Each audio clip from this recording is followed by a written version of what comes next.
Welcome back to Hardball. Now, 4 states, Vermont, Iowa, Connecticut, and Massachusetts, allow same-sex marriage. And Washington, D.C. now says it will recognize same-sex marriages performed elsewhere.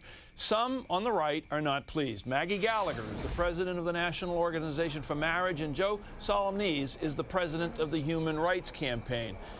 Maggie and Joe, here's part of an ad put out by the National Organization for Marriage called Gathering Storm. Take a look.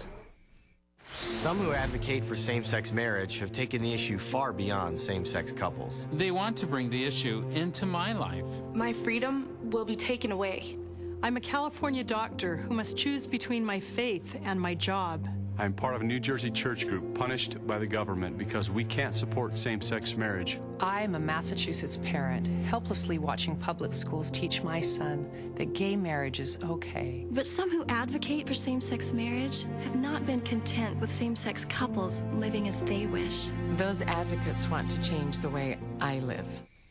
Maggie, that last soundbite from that woman, those advocates want to change the way I live. Explain to me how they want to change the way I live. Well, marriage isn't a private act, it's a public status. And when your government tells you that same-sex unions are marriages, it's going to affect a lot of people besides the couple who wants to do it.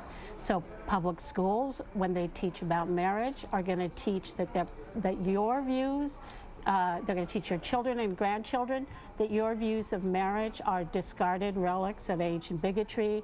And professionals from faith traditions that just don't recognize same-sex unions as marriages and organizations are going to find that their liberties are curtailed. The heart of the gay marriage idea is that there is no difference between a same-sex union and a union of husband and wife, and that you're a bigot engaging in discrimination if you think otherwise. Yeah, but that's an idea when the government endorses it has a lot of consequences. But I still don't get it how, you know, if the couple upstairs, you know, Ray and Tommy, what do they have to do with my life downstairs? Absolutely nothing. The couple, Ray and Tommy, have nothing to do with it. I wish them the best.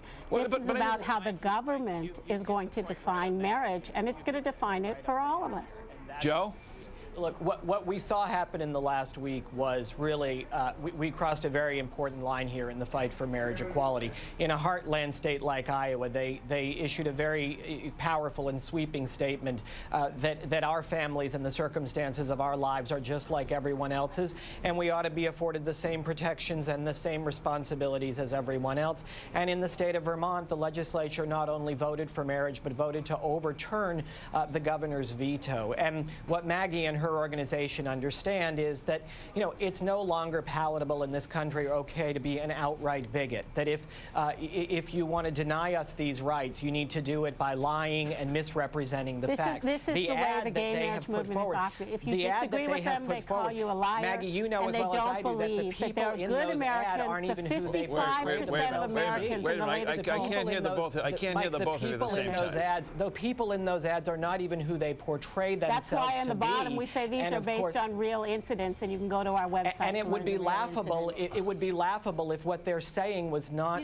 based in such lies and misinformation. Okay, Maggie. All right, Joe. Maggie, go ahead. Go ahead. The executive director of the Vermont Human Rights Commission actually acknowledged publicly that existing religious liberties are not inadequate. This is a really serious issue that you know, religious liberty scholars of right and left agree. It's going to affect people besides that nice couple upstairs. And I don't think it's honest of Joe to deny that that's the case. What they've basically said is, since they can't argue this on the merits anymore, and it's no longer okay to argue it on the merits that we ought to be denied our basic rights, what they're essentially implying in this campaign is that somehow other people are becoming the victims, the people that you were talking about, Mike. And the fact of the matter is that not one thing that they say in this ad is true. We've set up a website called endthelies.org that essentially takes this ad apart and calls it out for the set of lies and misinformation that it is. Joe, would you accept, do you think that the religious liberty protections in the Vermont bill were a good thing, or were they just completely unnecessary? And are you, as you push for same-sex marriage in other states, are you going to exempt religious organizations, religious professionals? Will Look, wedding the Iowa photographers have to do same-sex? The No, Iowa it did decision not, made it Joe, very and now clear. you're not telling the truth. It most certainly You're did. not telling all you the need to truth. do is read the decision, Maggie, The and you will see decision very says clearly that they clergy say will not be required to perform same-sex marriage. How I much know that, clearer you could know that be? How much the clearer could it question be is, than Catholic religious Charities institutions going to and be able clery to could not run be? a Catholic adoption agency? Will the Methodists in Ocean Grove get back their tax exemption, Joe? Are you going to go fight for that? Let's talk about the Is that church California in Ocean Grove. physician who's Let's talk about unwilling the to church in personally Ocean Grove. inseminate a gay I couple? can't understand either one of you when you talk over one another. Maggie, let me ask you a question about adoption. You raised the issue of adoption. I raised the issue of how the government forced Catholic Charities out of the adoption business. That's the issue I raised. Well, wouldn't you prefer to see a child in danger? That's not the point. I'm not talking about gay adoption. Of course there's gay adoption if you have gay marriage. There's gay adoption in most places.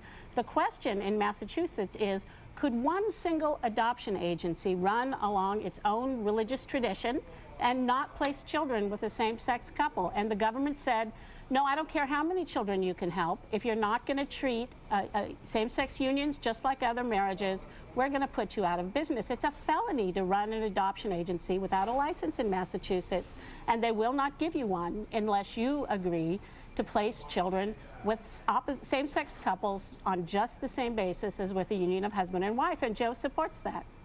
Joe?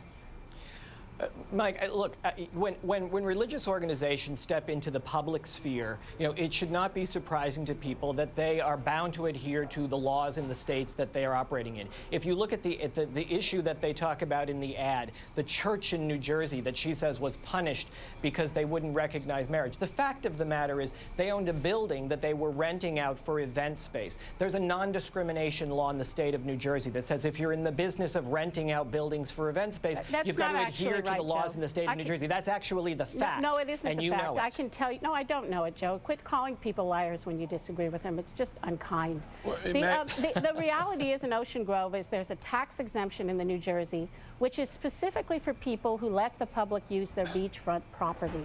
Okay? And the Methodists have a ministry there. They own property. They were not trying to keep gay and lesbian people from enjoying the ocean on an equal basis. But they have a pavilion. They only permit weddings there. It's against Methodist church code to do anything else, and they were stripped of their tax exemption. Wait a minute. Let's get away from going to the beach. Let me ask you, Maggie, one question. Why is it that seemingly all of the advertisements put out, largely from people proponents of your side of this issue, would tell someone like me that if gay marriage is enacted in a particular state, they would imply that my marriage would be threatened? I've been married a long time. My marriage is threatened by the baseball season, going to too many night games, but it's not threatened by gay marriage. But why this insistence on trying to inject that fear element into I'm not trying to inject a fear. I'm trying to tell you what's going to happen. I'm not worried about your marriage. I'm worried about your marriage because of the baseball thing. But the reality is that the meaning of marriage will change for everyone. And the idea, this is what I care about.